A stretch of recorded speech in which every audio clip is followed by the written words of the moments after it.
It's a really good, it's a very intimate gathering. I get plenty of opportunities to sit down with people at the smaller community banks and really understand what they're going through. And I find a lot of the people here are surprisingly open, given that I'm a journalist, and that's always a welcome thing.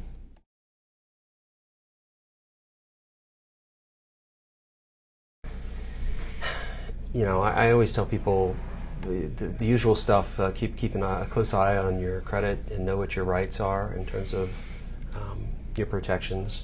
They're not a lot, but you're as an American, you are guaranteed a free copy of your credit report from each of the major credit bureaus once a year. So I encourage people to just put a Google alert on every 4 months or so, and to go on to annualcreditreport.com, which is a free site, and look it up and get your credit report. Keep an eye on that. Look out for anything that looks messed up, and make sure you dispute it if you see stuff on there that isn't yours, or it's wrong, or if they misspell things, or these things actually can cause all kinds of trouble down the road, because your record gets conflated with somebody else's, which may or may not be right, and pretty soon you have a whole other identity out there, and that's not a good thing. I'd say that's very expensive and costly and time-consuming to clean up.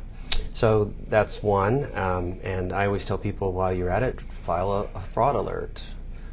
You're allowed to do that for free, and it lasts for 90 days, and you can renew it as often as you like. You just have to go to one of the credit bureaus and tell them you want to put a fraud alert. You don't have to have a special reason. And you tell them, hey, here's my phone number. If anybody wants to open a new line of credit in my name, they have to call me first. And that's a really good protection that people can take advantage of. But again, they have to remember to do it, and it only lasts for 90 days, unless you can prove you've been a victim of identity theft, in which case you can actually get it extended to 7 years. You can also put security freeze on your credit file if that's something you want to do. I'm considering doing that because somebody's tried to open so many lines of credit in my name this year. It's ridiculous, over $100,000 in credit.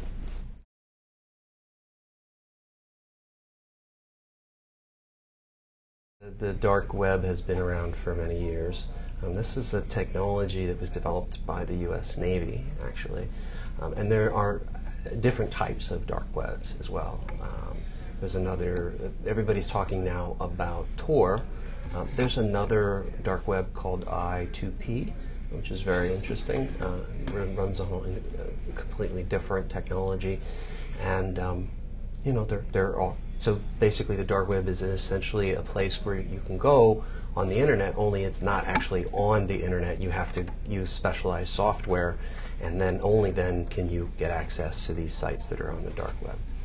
And usually that involves tunneling your system, your connection, through a whole bunch of other systems around the world, so that no one place knows where the previous bounce came from.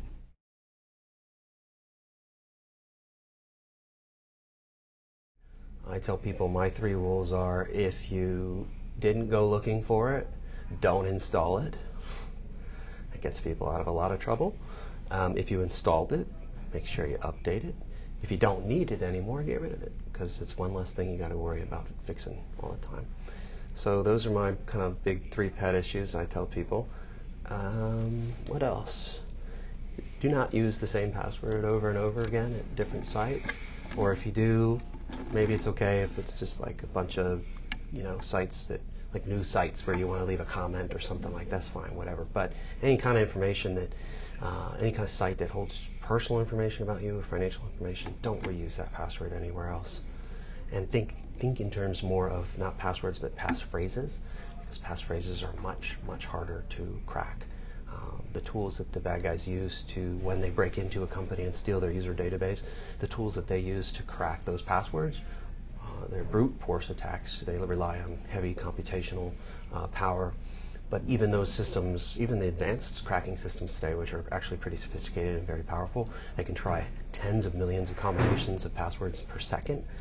They have a really hard time cracking passphrases that are beyond a certain length. So 12, 13 characters. So I always tell people, forget about passwords. For the sensitive stuff, use passphrases. Don't reuse the same passphrase at different sites. And, Those keep you out of a lot of trouble.